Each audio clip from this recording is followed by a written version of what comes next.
Good evening. The MP for Maidstone in the Weald, Helen Grant, is denying she's doing anything wrong by claiming expenses of £1,600 a month to pay for a flat in London, even though her home is 19 miles away from Parliament. The MP lives in Reigate in Surrey, but her expenses are calculated on where her constituency is based, meaning she can claim for a second home. Alex Beard reports. She lives only 19 miles from Westminster but claims for renting a second home in London. Helen Grant is allowed to do so because she's the MP for Maidstone, but she doesn't live there. A former Labour MP says it's a question of ethics.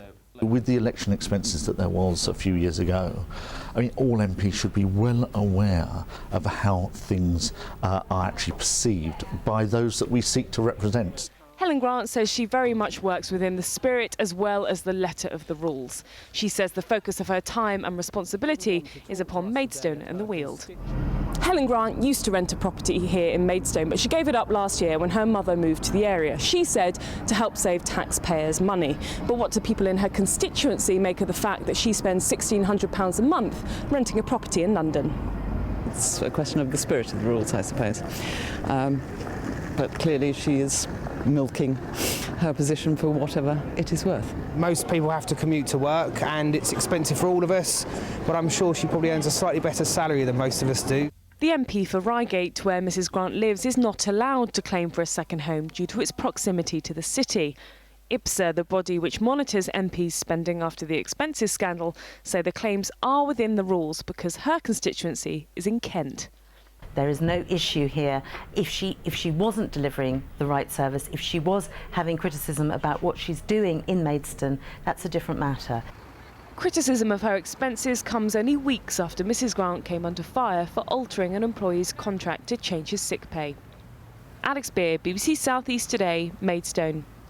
Sussex police are investigating an attack on 4 staff at Lewes Prison, which left them needing hospital treatment.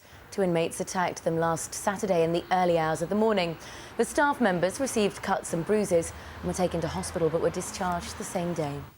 Kent County Council's urging groups to lobby them for money if they're struggling to get funding from banks for community projects. The council has set aside £3 million for a big society fund. £1 million is available this year, but only a quarter of the money has been applied for so far.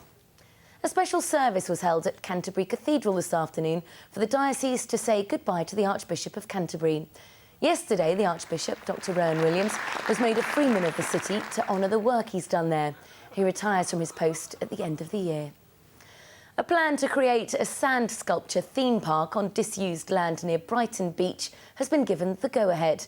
Brighton and Hove City Council has approved the temporary use of the former Black Rock swimming pool site. The park would open from April to October and be similar to the one run by the same organisers in Weston-super-Mare. Sport, and it was a successful weekend for our Football League sides. Fiona Irving has the roundup. It's been 5 years since Charlton last won 3 Championship League games in a row. And despite several missed opportunities against mid-table Burnley, this finish from former Ipswich player Danny Haynes ensured that record wasn't extended. Will Buckley marked his return for Brighton with 2 first-half goals.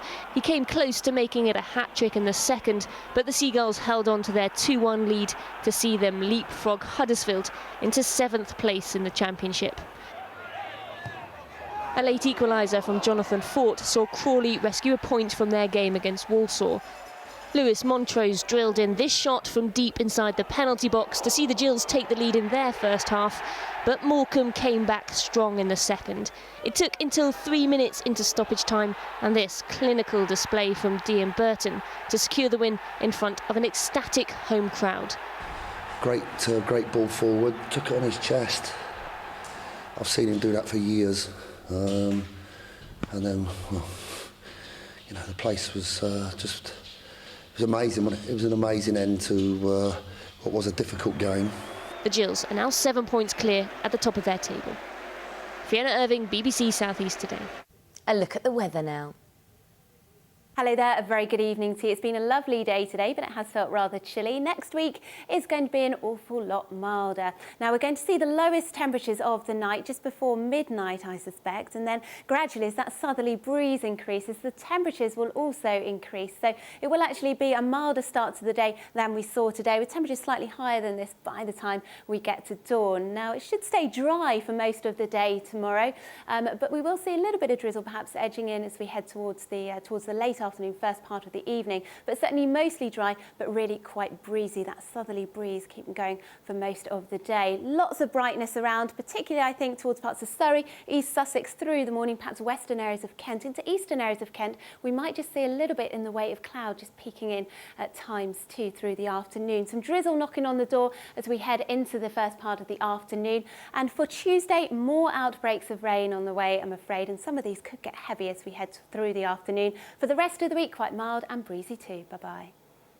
That's it for now. We're back just after 10:15 tonight. Have a good evening. Bye-bye.